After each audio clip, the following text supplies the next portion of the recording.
Although more than 70 years have passed since World War II, this period was so decisive and involved so many nations, armies and people, that impressive discoveries are still being made today. All this thanks to the work of thousands of professionals around the world who are still investigating the most important conflict that humanity has experienced. Join us for a new episode of Military History for 6 amazing discoveries you probably didn't know about World War II. Number 6. Recently, a Soviet ground attack aircraft was discovered in Poland. This is a really curious find, as the aircraft is a Battleship P-2, which was found entirely by accident, when some local villagers were walking through a swampy area. Inside the ship were the remains of its pilots, still sitting inside the cockpit and wearing their uniforms, suggesting that they died on impact.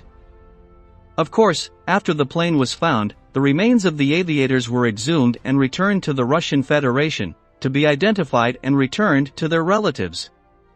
The aircraft, on the other hand, was abandoned in the swamp, so the locals decided to dismantle it, and sent some pieces to be exhibited in a historical museum about World War II.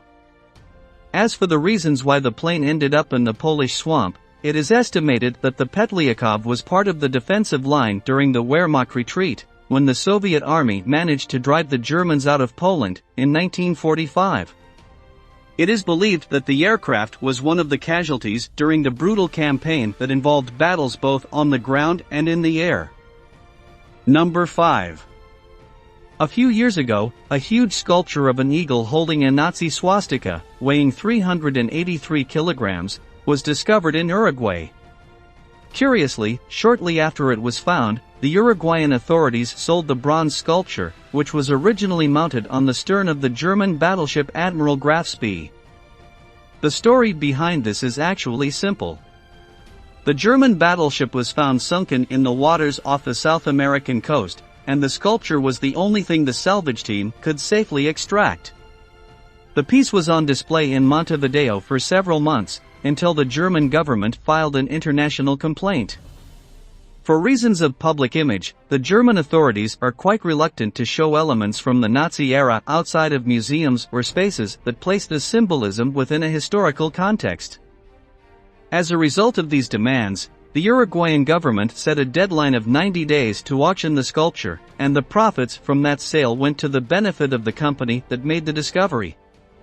The Admiral Graf Spee had been sunk by the British in the South Atlantic, after the ship was responsible for destroying several Allied freighters traveling to Europe. Number 4. There is a saying that appearances are deceiving, and this fact has proven it. Inside the walls of a small house in Germany, a chest full of Nazi artifacts was found. What is surprising is that the discovery was made by a German history teacher while he was cleaning his aunt's house in the town of Hagen. The house had been devastated by a series of floods, which, after causing serious damage to the structure of the house, opened a breach in the wall, through which the chest could be seen. The professor was extremely moved to find the artifacts, which he was able to date thanks to a 1954 newspaper, as well as a portrait of Adolf Hitler that accompanied the rest of the pieces.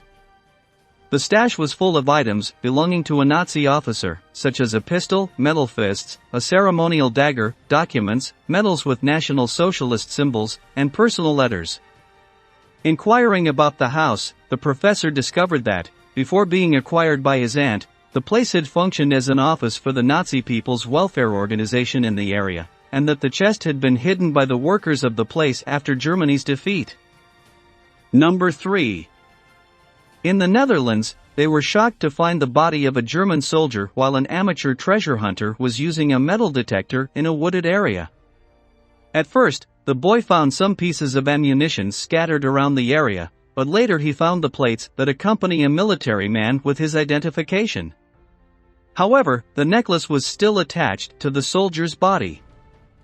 Further investigation indicated that the remains belonged to a German man who died during Operation Market Garden in 1944. This mission, led by the Allies, was aimed at liberating the Netherlands from Nazi troops. To do this, thousands of paratroopers dropped on different parts of the nation. The Allies liberated bridges, buildings and entire towns, leaving a trail of German corpses along the way. This soldier in particular appears to have been gunned down over his trench, which was covered with earth as if it were a makeshift grave, where the remains were buried for 75 years. Number 2. A team of archaeologists working in the UK recently stumbled across an ancient Roman fortress that the Nazis had converted into a war bunker during World War II. The fort was occupied when Germany took the Channel Islands, between Germany and England.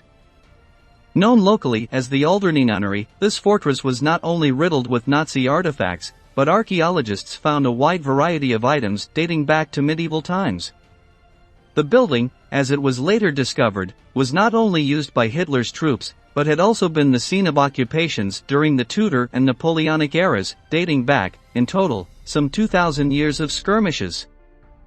A chilling fact is that, during the Nazi usurpation, the fortress was the center of the only 2 concentration camps that were built in British territory, and represented the only property of the United Kingdom that the Nazis had managed to steal. Number 1. The residents of the quiet village of Rostrevor in County Down, Ireland, saw their lives altered when a local man found an abandoned mortar in the field, which had been active since the Second World War. A farmer named John Ross MacMathuna was searching for antiques with his metal detector when he unearthed an explosive device that, although completely rusted away, still contained a kilogram of high-potency TNT inside. Investigators would later indicate that the bomb was an American war remnant left over from the mid-1940s.